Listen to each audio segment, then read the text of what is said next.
Springsteen, Deliver Me From Nowhere, has had its widespread release. I'm generally a fan of music biopics, even when I'm not always a fan of the musician. So, does this deliver? Does it go nowhere, or does it linger somewhere in between? Here is my short take. So, Jeremy Allen White stars, and this is a story that surrounds Bruce Springsteen's experience in recording and realising the album Nebraska, a collection of songs that were completely unfamiliar to me in honesty, and this also chronicles his struggle with mental health. Again, something I was unaware of.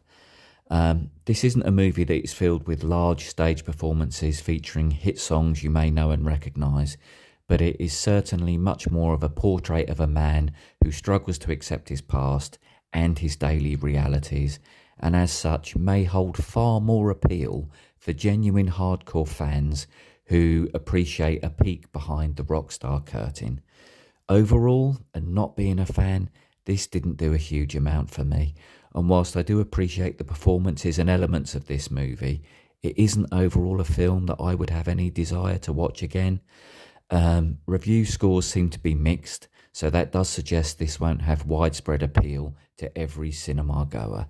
But saying that, I did go on YouTube this morning and I went there to stream the entire album Nebraska, which is something I would never have done before watching the film. And I have to say, I thought it was an okay listen, something I definitely wouldn't object to having on in the background.